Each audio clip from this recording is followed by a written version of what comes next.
Well, we have Miroslav Lajcek, who is still Minister of Foreign and European Affairs of the Slovak Republic. Last time I had an opportunity to interview him, that still wasn't certain. So it's great to see you, and you still have a job. So excellent.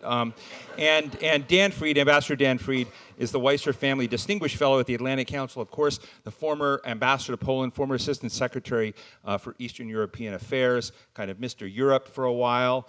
Now, taking over things. But he said, and I'm going to start off a question. He just said, Steve, I was asked them both, and I would normally start with the Foreign Minister, but I'm not going to do that this time.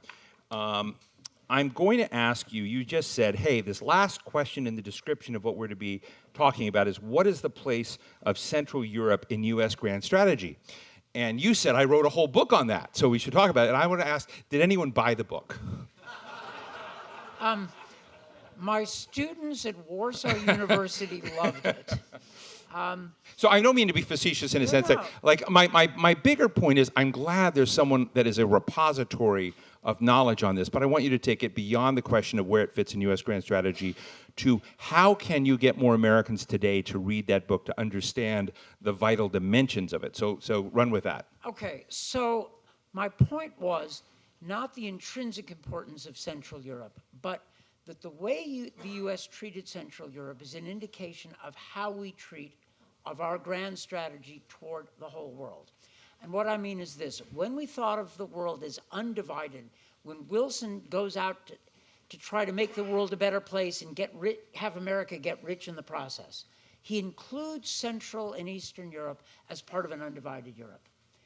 But later, during the Cold War, we were perfectly happy, though we didn't say it, to accept the sad division of Europe and the line of Yalta as a tragic inevitability. And that's not how we won the Cold War. That's how we developed détente with Brezhnev, which as time goes on looks like less of an achievement. Reagan on the right, and then a lot of American intellectuals on the left started questioning this model of the tacit acceptance of the division of Europe under the influence of Solidarity and Charter 77 and the dissidents. And then we decided at the end of when the Iron Curtain fell and the Bush and then Clinton administrations had to figure out what to do in Europe, we reverted back to this older American idea of an undivided Europe as opposed to spheres of influence. And we actually acted on it, which was NATO enlargement and why Jeff Sachs's criticism of it is wrong. See, I knew that's where you really wanted to go. No, because Sandy Vershbow was here, and we were co-authors. We were laughing because the memo we wrote 25 years ago just got declassified. So I was looking at it. Email it to everybody. Oh, well, you can. Yes, you can look it up. Good. So that's a great answer. We're going to get back to it. Now, let me ask the Foreign Minister to jump in here because you've just wandered right up to what I want to ask him about, because 30 years of democratic transition, 30 years ago into this, and what we just had is a wonderful setup from Dan. Are we where we wanted to be when you think back 30 years ago? Well, if we had this panel 15 years ago, then my answer would be yes. We are where we wanted to be, in a community of democratic countries, freedom-loving countries, with free trade and with a strong sense of protection of human rights. But as of today, I'm not sure. As a matter of fact, I would rather suggest that we change slightly the title. Go ahead, I love changing titles. But first, I disagree with your question mark about stronger together. I believe very strongly in stronger together. But instead of unfinished business, I would call it business unraveling. Because this is what's happening. Business what? Unraveling. Unraveling. Yeah, because this is what I see, that not only that we are no longer expanding the area that is built on the same values and principles we believe in, but we have problems to defend these principles in our own countries. So this is where we are here, where we are at this point. So there is no room for complacency. So Dan, if you were to reissue your book with an extra chapter that solved his concerns for the time and give it renewed life, what would it be? I'd say this: 15 years ago, it all looked good, but life moves on, right? No victory And what we achieved from 1989 for the next 20 years was a tremendous victory for our values and our interests alike. This stuff doesn't last forever. We're now in a democratic sag. That's not forever. Okay, that sag is not forever. Victories aren't forever. We can get this back if we don't sit on our butts and wait to be saved, but go out and do it ourselves. Now, look, to give, and there are those who have faith in us. Is it a faith-based plan you have, or is there an action plan that's faith-based? real? My God. You know, First, resist Russian aggression, but by faith, I mean, let's remember who we are and what we achieved. I was in Georgia last week at a conference, and there was a panel on Brexit, and basically the Georgians' view, listening to the debate about Brexit, is, can we please have your problems for 5 minutes? The people in the Maidan in 2014 were flying the EU flag because it meant to them a civilizational advance. Less corruption, better standards of living. They believed in us, the West, more than we seem to believe in ourselves. So, faith-based, it's a knock. I get that. And there have to be efforts. But, if we need to recover our sense that democracy is worth it, and then we have to go out and fight for it. So, Mr. Foreign Minister, when you're out talking to audiences, and I'm not trying to knock actually faith-based plans, sometimes they're more inspirational than the detailed, technocratic pathways. But as you talk to people and you're trying, I guess I can't divulge what we talked about today, but those of us on the advisory board had a very rich and I think important discussion about what the role of this organization is, and really what the role of Slovakia is in a complicated neighborhood. And so how do you actuate, how do you, in your role, I guess, have a little bit of faith in the mix, or a little bit of inspiration? I'm a hardcore realist, man. I used to work for Richard Nixon, so near the end of his life. So I find myself very cynical about the faith stuff. But how would you move the deals forward to expand the model of what Slovakia has achieved and the affinity for values, for democracy, for civil justice, civil liberties, which you've just got to admit in your neighborhood are on fragile, they're rolled back in certain areas, but they're in fragile territory. I'm fine with realism because the reality is that the facts prove our point. And the good thing for me when I'm presenting our case to Slovaks and also outside Slovakia is that you see the facts and the realities that prove how much better we live now after the changes, accepting the democratic model. The Slovaks have seen before their eyes first the borders being removed, the visa being removed, then the common currency being introduced, new investment, better salaries. They feel they are living much better. The fact that this country had problems for so many years with high unemployment, now we have to bring the labor from other countries. We are short of labor in Slovakia, so you don't need to prove. This is not something ideological. People know that. And therefore, the level of support for our model, for the European Union, and for what we do and where we belong is very high. What we are worried about is rather, the wider community we are part of, European Union, that somehow ceased to project the vision, the stability, ceased to be the leader who is leading by example. And second, the erosion or lack of trust in the transatlantic partnership, which is for me the bedrock of the success of the model. And right now, we are questioning the need for this partnership on both sides of the Atlantic. So this is we are not part of the problem, but we are very much affected by the problem. Let me ask you a question and be kind of fun. So when Slovakia was president of the UN Security Council, did that mean you were the president? Or you got to hang out with these folks? I was at that time president of Bosnia and Herzegovina, but it was my predecessor, Jan Kubic. Oh, okay. It was 2007. So all right, great. So I wanted to... I've been here since ages, but not that okay, time. so there was... did I get that wrong? You were not head of the UN Security Council? No, we were. You were. But So which country did you like? So John McCain once at a McCain Institute forum on Afghanistan came, and we were, did one of these debates, 2 people on one side, 2 people on the other, and Senator McCain came in, he sat in the front, and he said, Steve, I totally disagree with you on some of the stuff you said, but you moved me farther than the others, so you won.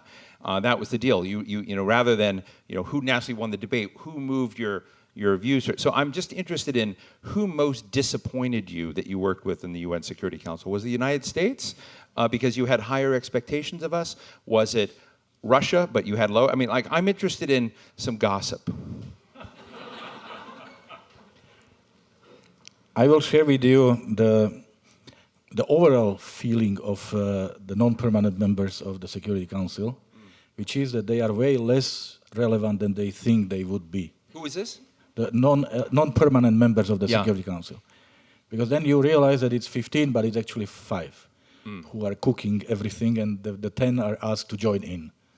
So there are so many countries that are joining the Security Council with a long list of ambitions and plans and projects, and they end up understanding that, nope, it's not how it works. So that's where you. And so Dan, I want to ask you, because you know this world real well too, and I'm just interested in if you were to be hired as a consultant by one of the non-permanent members that was allegedly running the show but not really running the show, how would a country like Slovakia up its game given the chaos in the world today? 2 parts to that question. One is instrumental. Figure out what you need, and then work with the U.S. to get it in the Security Council. I mean, and Miroslav Lajcak needs no advice from me on how to do that. He's really good. The other piece is to articulate a larger vision and push it. And smaller countries can do that if they can find the right language. Let's say, I'm exaggerating, but President Chaputova was elected on an anti-corruption, good governance, let's remember the spirit of 1989. Now that's a big deal.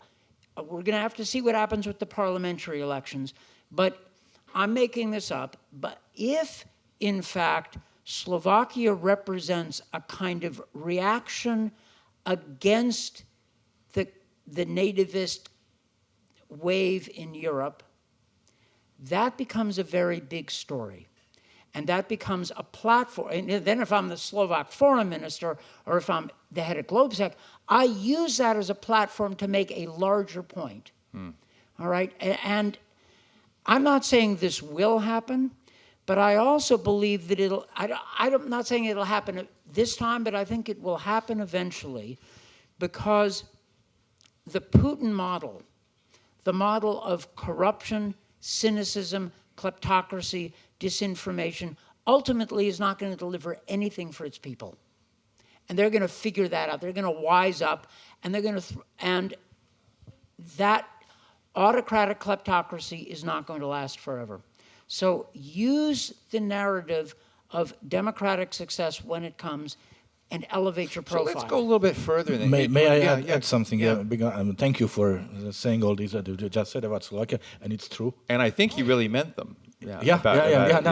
Because he knows the country, he knows the region, so he knows what he's talking about. But yes, I'm asked many times, how come Slovakia is different? And my answer is, first of all, we still remember the times when we were the outcasts, the black hole, during the Prime Minister Mečiar's years, and we don't want to go back to that. And we have 2 very important, crucial elements to prevent us from sliding back, which is thriving, strong civil society and independent media. And it is so important that whatever governments may wish to do, I mean, these 2 elements will make sure that we stay the course. It's not always pleasant when you are a sitting member of the government, but it's good for the country.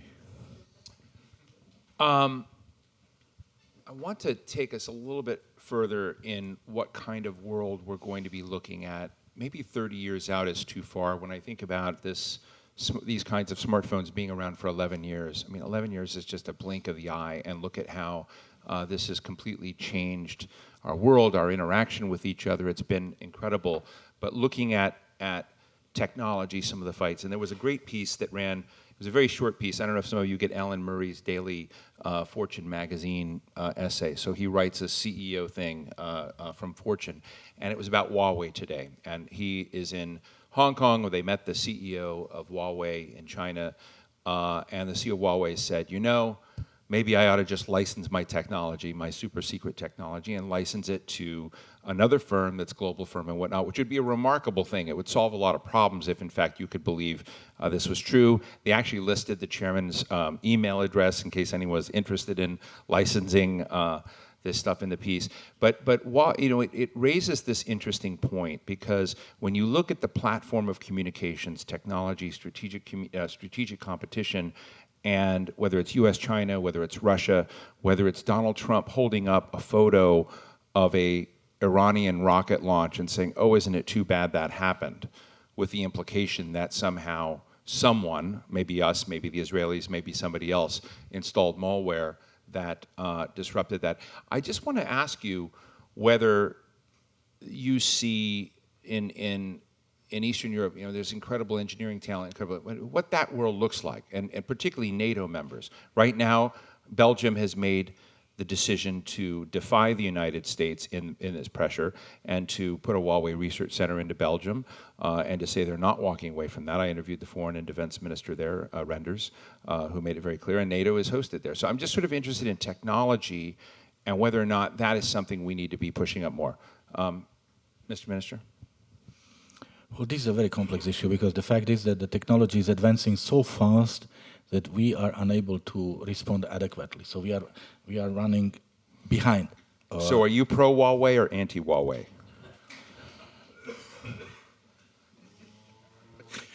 I don't really know what 5G means, so it's difficult to say.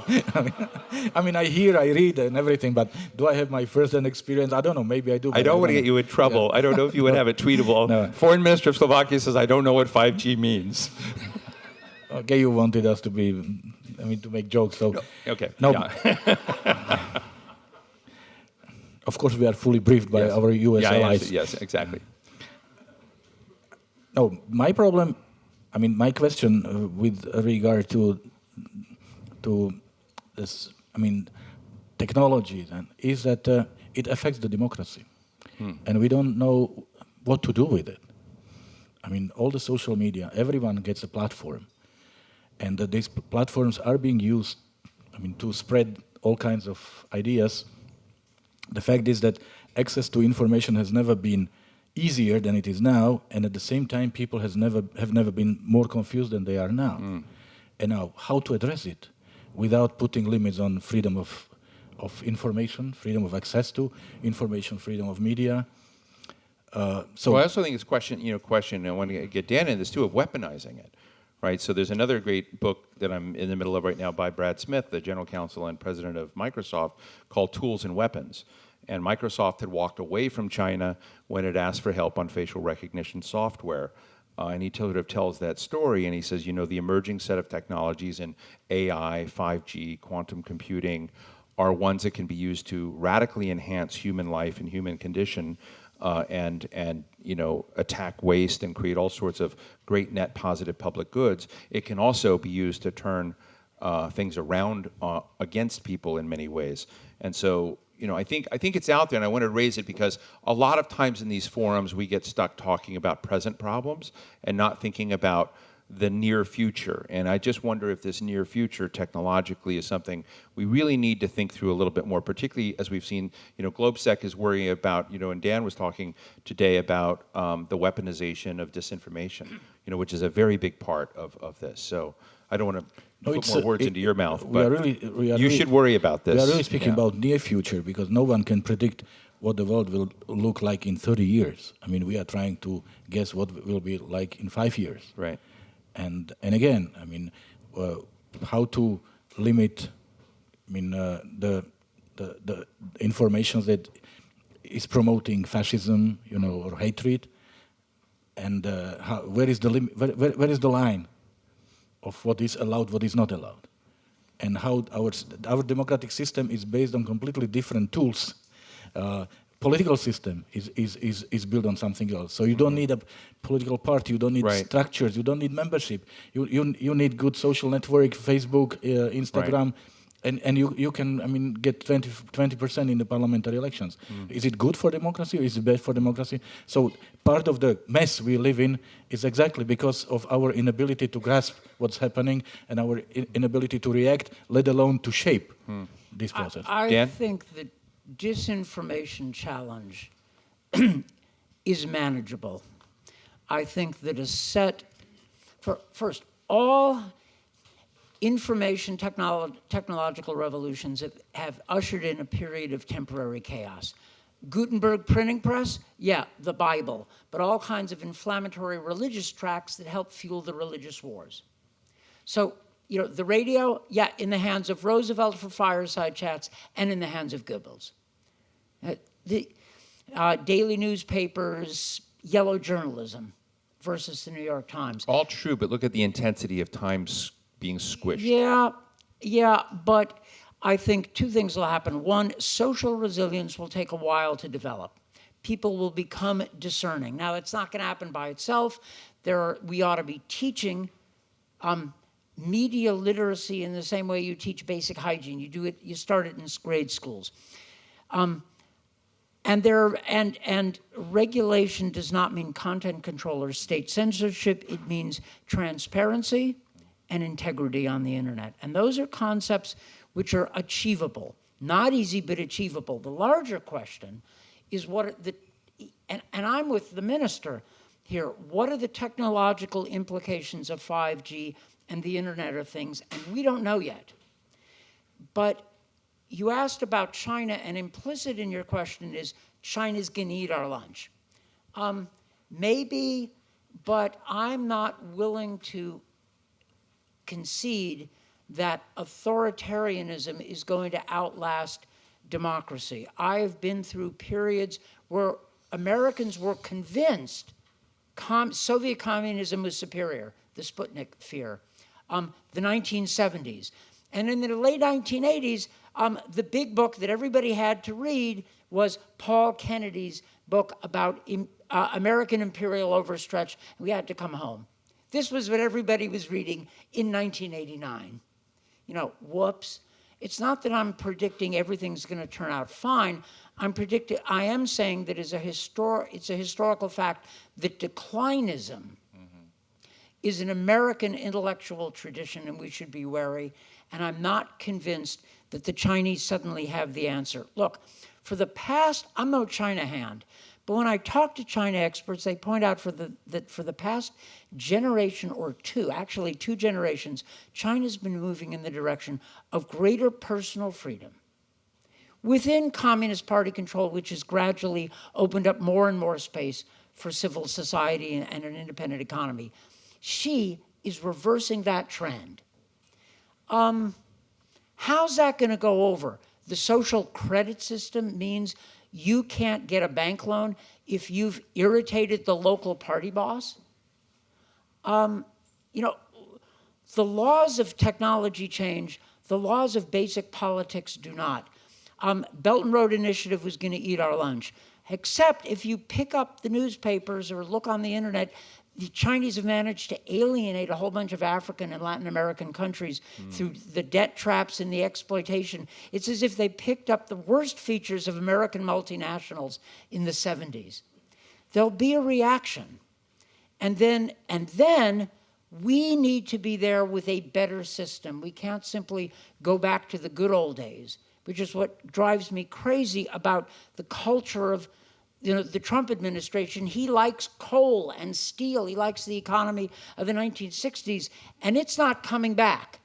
It's like Victorian Britain, thinking that the automobile industry was something alien. They liked steamships and railways. Much good did it do them when the Americans came along, and we understood the 20th century. We have to get serious about the technological challenges of the 21st. But we do have a president who wants to go back to steel and those debates. I mean, so I'm For just the interested president. do you see the world as it is or the world as you want it to be?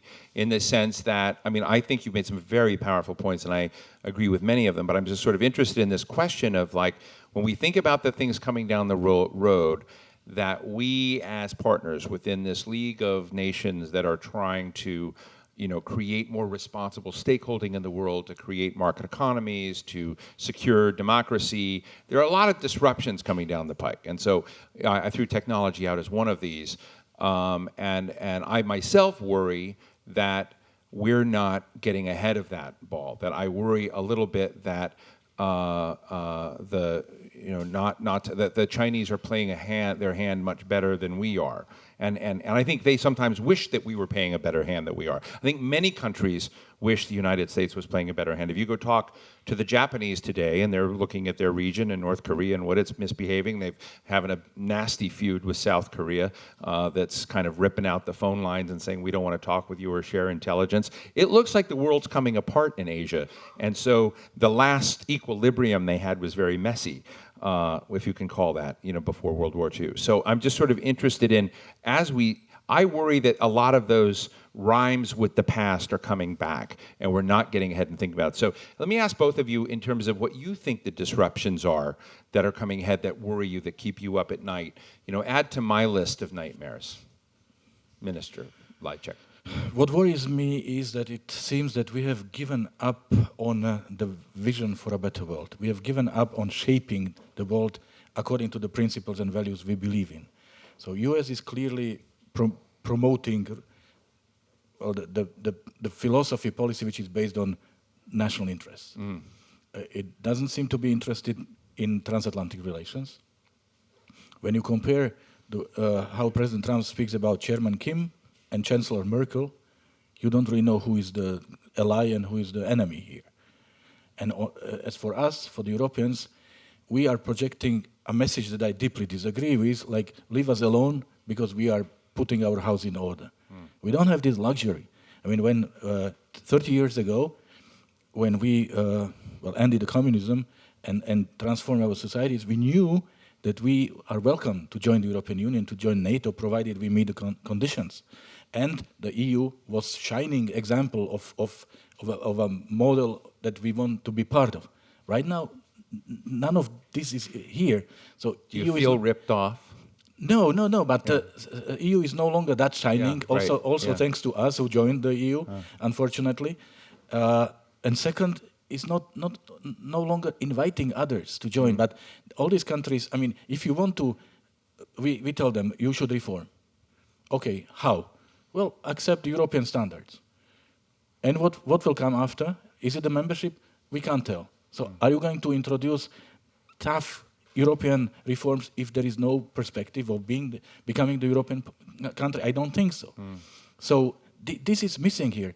And these countries, the post-Soviet space, Balkan countries, I mean, they cannot be left in limbo.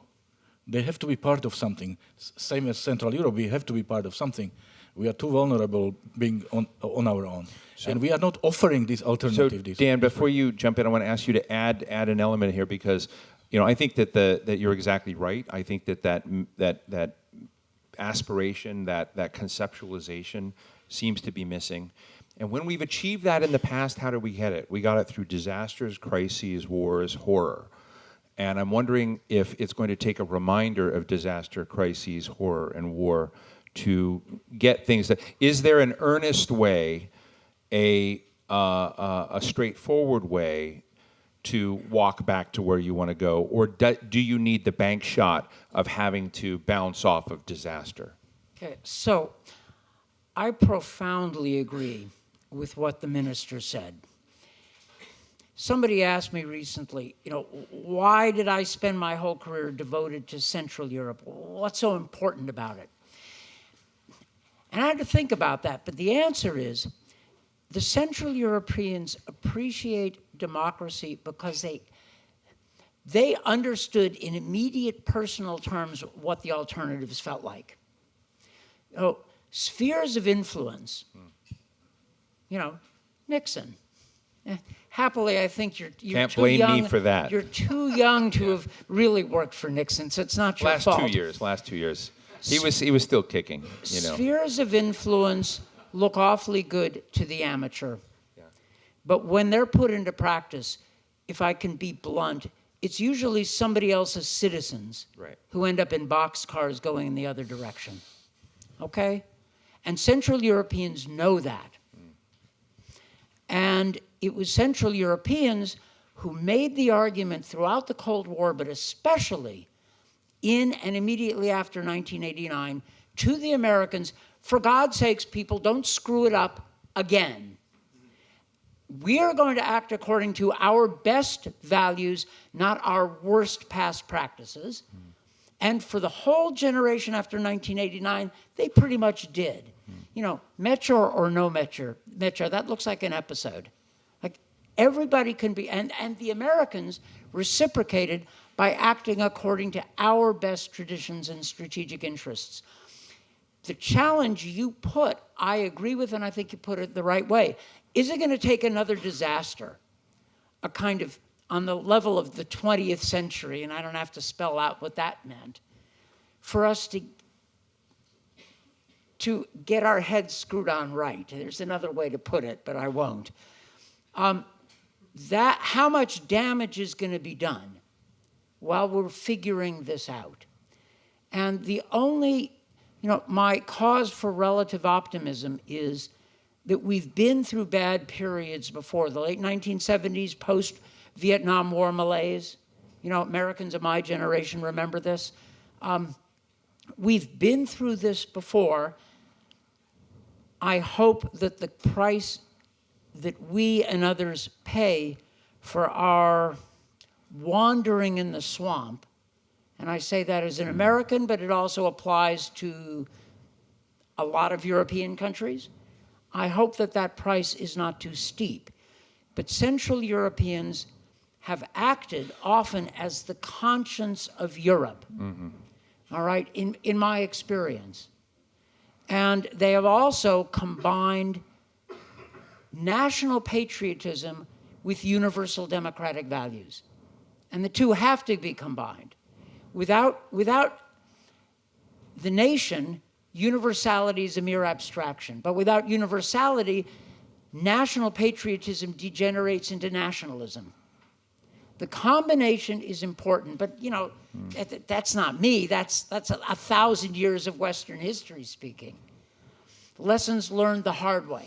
Yeah, I see Sandy Vershbow in here, and I interviewed Sandy when you were still, at NATO, and it was another fantastic forum that GlobeSec had put together, and we had a similar conversation back then. And if I may, I thought you were fairly concerned about a lot of the trends we were going through into this, and we asked a similar sort of question of what might people. And I remember at the so-called near end, we thought was the end of the Cold War, or that Cold War, that there was a kind of floundering malaise about whether NATO had a purpose. And I remember organizing events when I was at the New America Foundation on maybe we should disband NATO, get rid of NATO. And I'm sort of ashamed about that now, in the sense that now I always thought there was, but we opened the door. But when you saw the ferocity that some people are now attacking NATO, and it sort of seems to me so obvious about what the purpose is, that what I worry about is the purpose seems to be quite clear and present danger, but yet people are still continuing to want to do this. And I want to go out to all of you, and I know this will sound like out of left field, but on the crisis front, the Wellcome Trust, this British healthcare charity, I guess, foundation, recently commissioned an attitude survey looking at every country in the world and public attitudes towards science and towards doctors and towards healthcare system. The number one place in the world where trust is highest in doctors and science is Rwanda. Number one, it's 93%. It's a staggering high. And in the United States, it's 72%. And the head of the Wellcome Trust was talking about how great that was. And I said, that's pathetic. This is where we're beginning to see anti-vaxxers, we're beginning to see a rejection of science, rejection of climate change science, a rejection of science and data and empiricism. And that is another disruption that we may not be able to get in all of these, but it falls into this, that I wonder sometimes if we needed to be reminded of shocks. I see our friend Jakob, is doing all sorts. He's like the Dr. Strangelove of GlobeSec, the research. I mean, cool in a cool way, like a cool Dr. Strangelove. But about cyber threats, about the things that are coming in, And I feel that there's so many sometimes that maybe it's prioritizing them. So before I go to the audience, if you were to lay out the disruptions that you think are coming our way that we need to most prioritize to get our heads around, what would be your top three? Like for What you need to surf? What are the three waves you need to surf to continue to navigate this area of disruption in a constructive way, and in partnership, perhaps with the U.S.? Look, I have the philosophy that says, if it's not broken, don't fix it. And I really believe that the model that we projected after 1989 is a perfect model. So we just need to continue respecting the basic pillars on which this model is built. Because now we are sort of fixing, but rather we're breaking the model. I don't understand why. So you're saying go fix the model, make the model resilient, and ignore the waves crashing against it. It's not ignore the waves. I mean, ask ourselves why we no longer seem to respect the basic values and the principles of this model, including the transatlantic partnership. Why we no longer lead by example, why we are no longer able to speak about vision, why our current policies are the short-term policies, because this is the fundamental issue.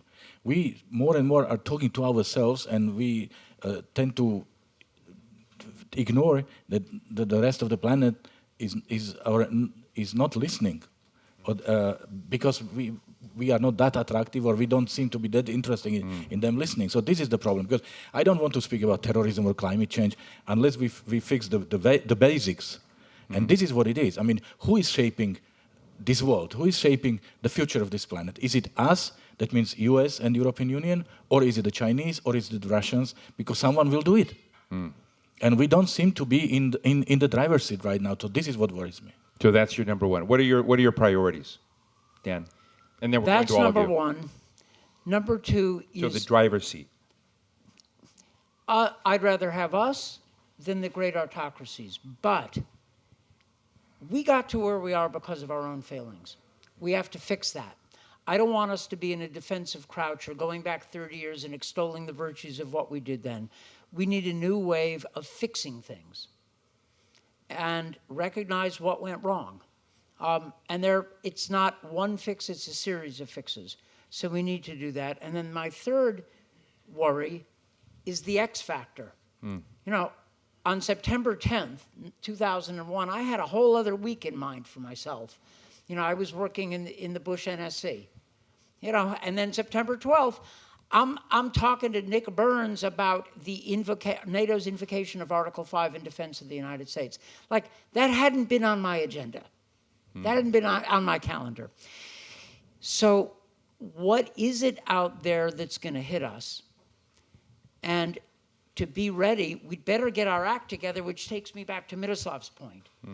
Like, what are we kidding?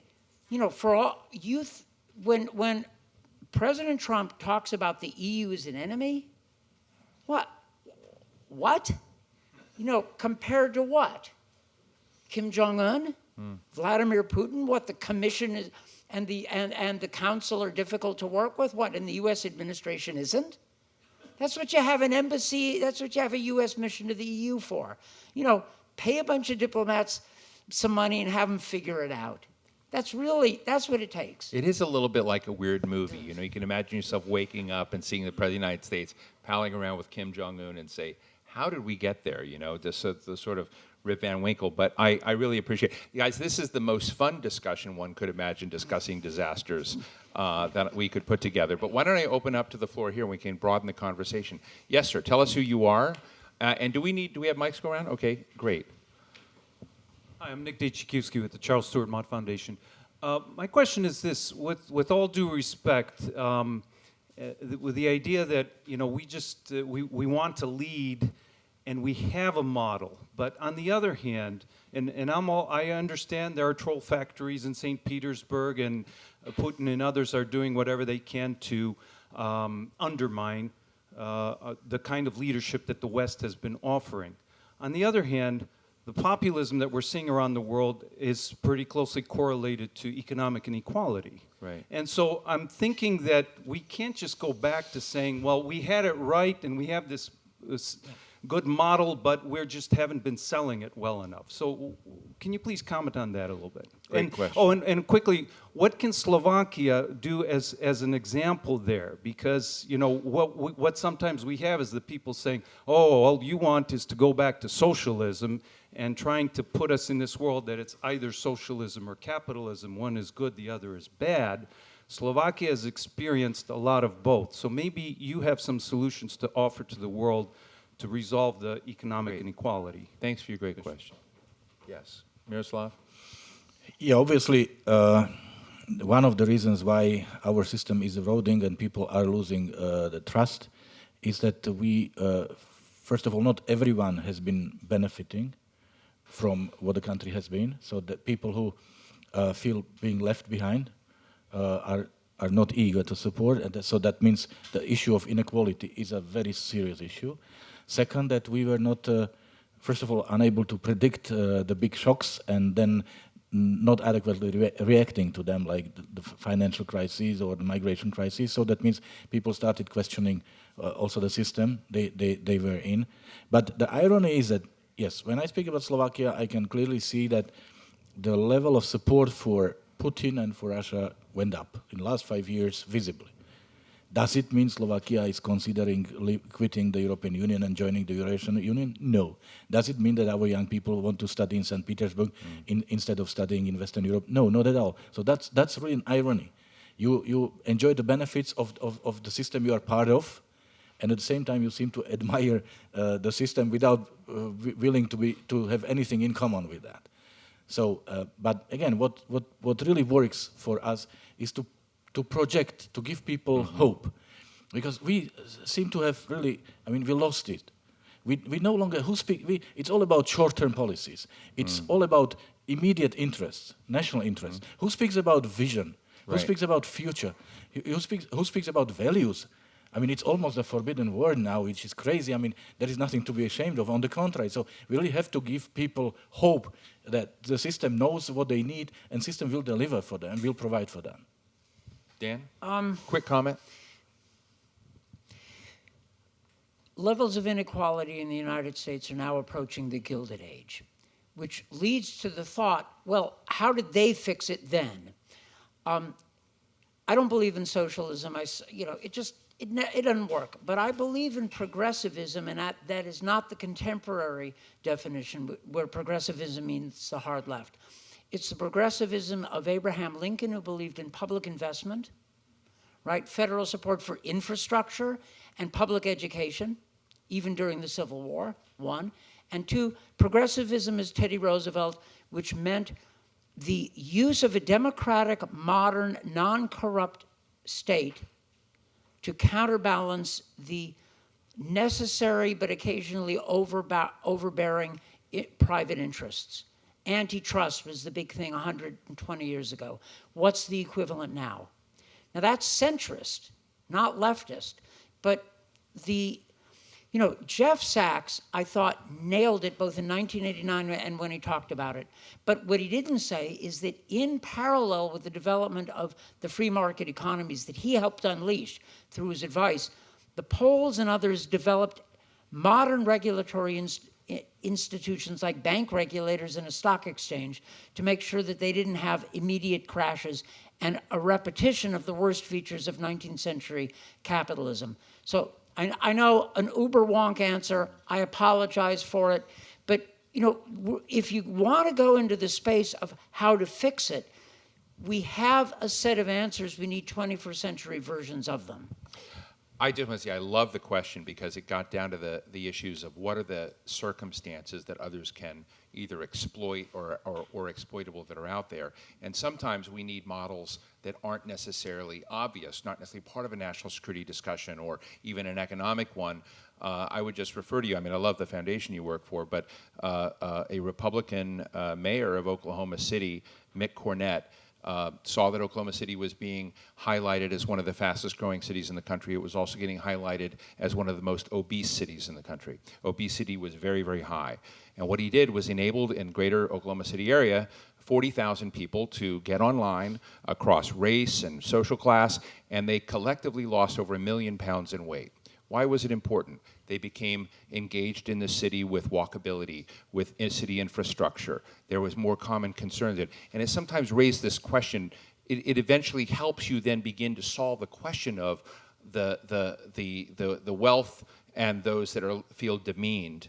And I just think it's such a valuable question, but there are other models out there that can be brought to help look at ways to get at that other than redistribution, right? It's a different kind of engagement. So I just want to put that. Yes, ma'am, right here.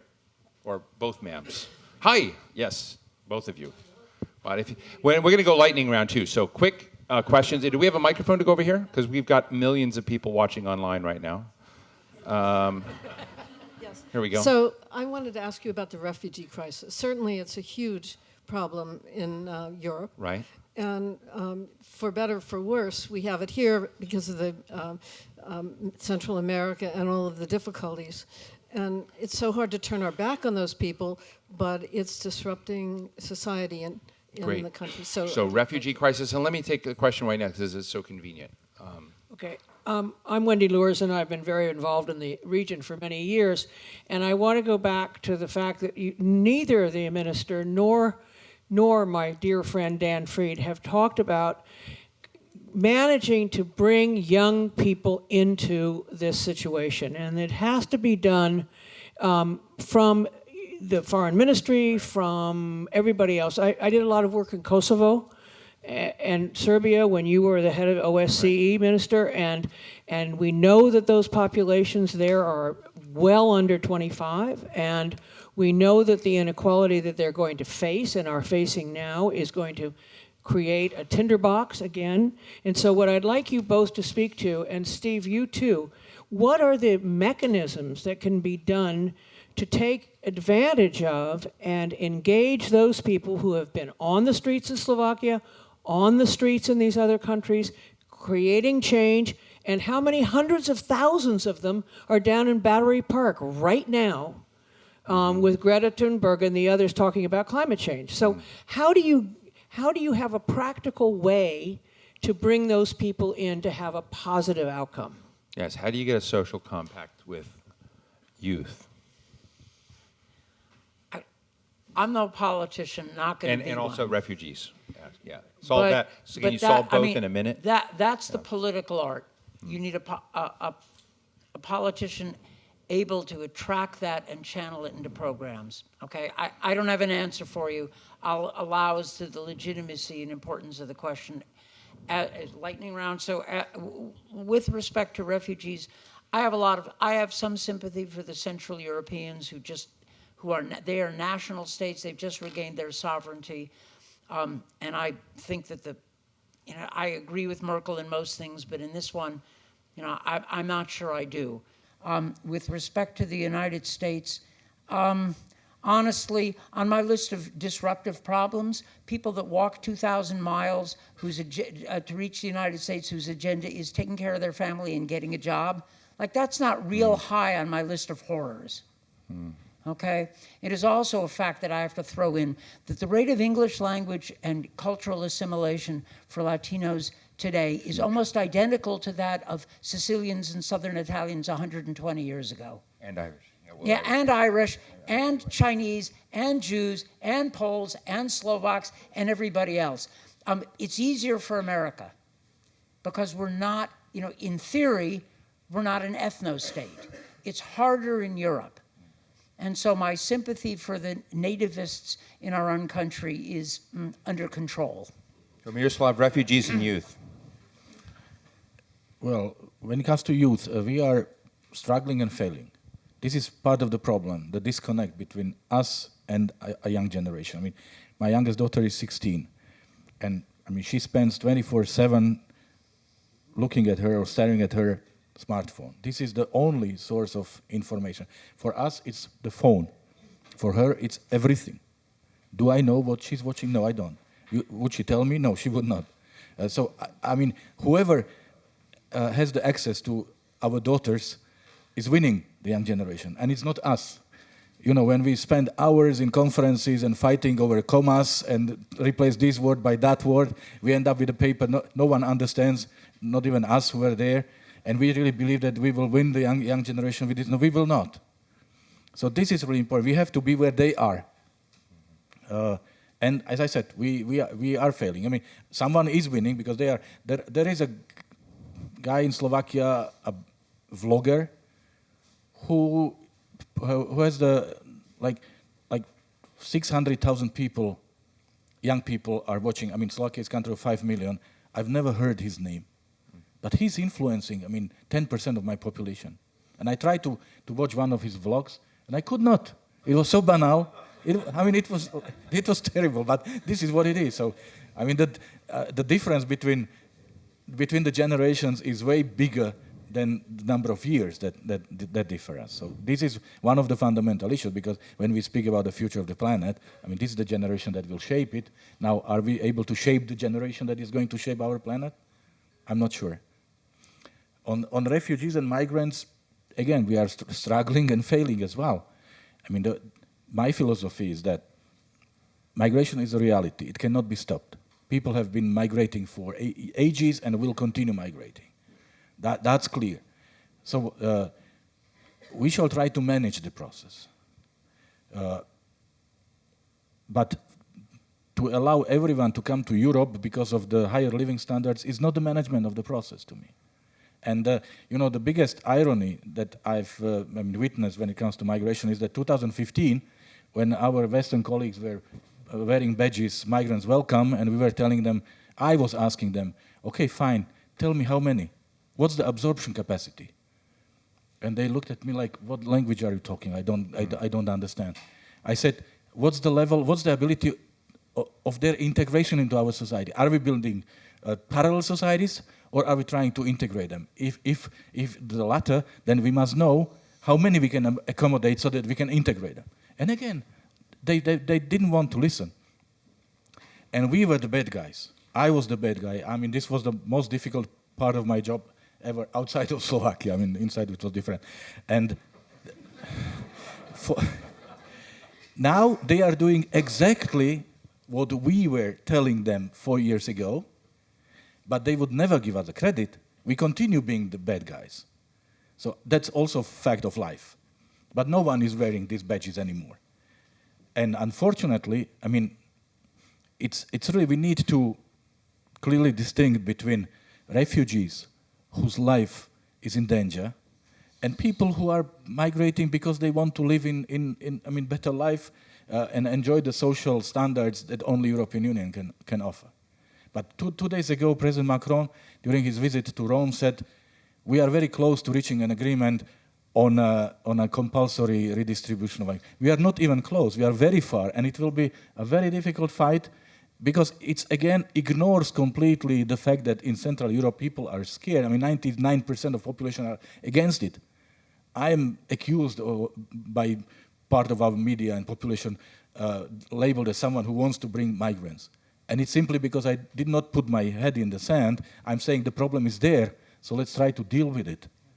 And there are no facts. The discussion is very irrational, and I'm afraid we are entering into the next round of escalation, because what President Macron was also saying is that those countries that will not be willing to accept migrants will be punished financially. These were two really huge questions. I wish we had conferences to spend a lot more time, because I think the refugee question is one where I see, from all my travels all around the world, it's something that is haunting the conscience of reasonable people today on how you get it right. And Wendy, I would say to you that the Hill is actually going to do something. It's not in this area of topic, but we're actually going to be doing a set of projects in the next few months on Arab youth. So there's a annual Arab youth survey, and I've been interested in the Arab world and what's going on there. There's a big youth bulge, not enough jobs. And what do they want? Because I think it matters to America to know what Arab youth in that world want. And it's fascinating. And what they want is not what they have. And if you look across geographic place, there's a BCW has a derivative group that did 3,300 interviews, half of them women, half of them men, safe interviews. And what I've learned in this, and it's made me think a little bit about youth in America, is I want to know where they're coming from. I want to know how they're thinking, and I want them at the table. Because I know that if we don't get that bridge right, the demands will fester, and we will miss each other, and there will be problems. And so I sort of am looking at this model of saying, why aren't we doing this? And there are other issues. You can look domestically in the United States. I'm sure you can do the same thing in Slovakia or whatever. It really bothers me that if I go to Baltimore, between two different districts in Baltimore, that there's a 20-year age discrepancy in lifespan between two different districts, that you have the zip code problem there, and you can meet incredibly bright youth, but if you don't somehow get them on a different track, and they have these. So I look at these as two huge problems that are solvable. They need to be discussed more, and I'm glad you raised them. But let's take a couple more questions, and then we have a special treat at the end. But anyone over here? Yes. Hi, my name is Susanna Wisely. I am from the newly established Weiser Diplomacy Center at the University of Michigan. Our students often ask about the issues in Europe and populism, and I'm bouncing off of the mention of the patriotism that Dan mentioned. Our students were really excited to hear that Zuzana Čaputová was elected the president in a region, and sandwiched between the populism of Poland and Hungary. It was kind of a light of hope. My question is, how would you, both for US and Slovakia, how would you say our countries should support the idea of healthy patriotism versus feeding into the radical nationalism? Health, that's a great way. I call it dark nationalism and healthy nationalism, but very good. And we have a question over here real quick on this side, and then we'll wrap up. No question? Okay. Well, we will leave it there. So take a couple of minutes each, and we will make this your final dramatic word, Dan. We Americans are wrestling with that question ourselves. All right. American history is, in some ways, a history of a debate whether we are, if you pardon the expression, the white man's republic or the Republic of Lincoln, open to all. And I thought that debate was settled, and I was wrong. So that is an American debate, and it's harder in Europe because Europe is based on nation states.